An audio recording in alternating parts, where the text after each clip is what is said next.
का थोडंफार? नाही काय तुमच्यासोबत कोण आहे? कोण नाही, माऊली. चालताना कसं अडचण येत असतील ना? काही माऊली होऊ देत नाही.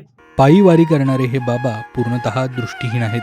17 दिवस दररोज 7-8 तास चालून तब्बल 227 किलोमीटरचा पायी प्रवास वारकरी करतात. आपल्या लाडक्या विठुरायाचं दर्शन घेण्यासाठी आतुर झालेले हे वारकरी ऊन वारा पाऊस कशाचीच तमा बाळगत नाहीत. वारीच्या या कठीण वाटेवर क्षणोक्षणी विठोबाची साथ असल्याची अनुभूती येते असं वारकरी सांगतात. याचाच अनुभव दत्तू शेडे यांची कहाणी ऐकल्यानंतर येतो. मूळचे संभाजीनगरचे असलेले दत्तू शेडे गेल्या अनेक दशकांपासून पायीवारी करतायत. विशेष म्हणजे दृष्टीहीन असले तरी ते हा संपूर्ण प्रवास एकटेच करतात. हातात काठी आणि मुखी विठूचं नाम. वारीच्या वाटेवर चालणाऱ्या दृष्टीहीन दत्तू शेडेंच्या भक्तीला सॅल्यूट करणारी आजची स्टोरी.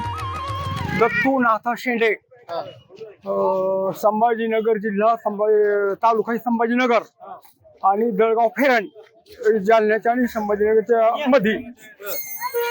कुठून आले तुम्ही? आता पुन्हा संभाजीनगरवरून आलो ना.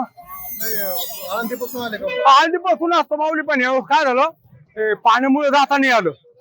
तुमच्या ती वाकडीवाडी आहे ना, तिथून गाड्या जाऊ द्यायला नाही. मग काही लोक इकडे थांबले, काही पुण्यात, काही जे पहिले गेले ते आळंदीमध्ये थांबले. मग पुण्यापासून चालवतो आपलं. तुमच्यासोबत कोण आहे? कोण नाही, माऊली. सोबत कोणीच नाही? नाही कोण.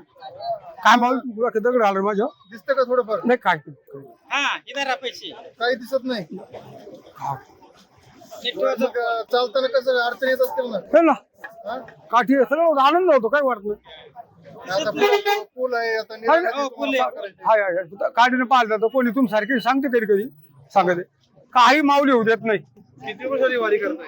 वारी माऊली माझी बरेच दिवसांचा कळतच चालली बघा. चालू आहे तुमच्या अशी वर्ष झाली असतील तरी?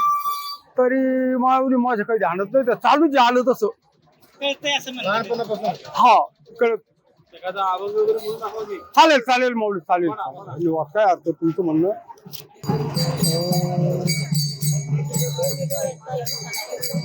भोगतो न घडे संचिता वाचोनी, भोगतो न घडे, भोगतो न घडे संचिता वाचोनी. म्हणावे गोविंद वेळोवेळा, म्हणावे गोविंद वेळोवेळा. आणि कन लागे बहुता शिरोसा, आपुल्या संचिता वाचोनिया, आपुल्या संचिता वाचोनिया. मनोनी माने मानू नाही खेद, मानू नाही खेद.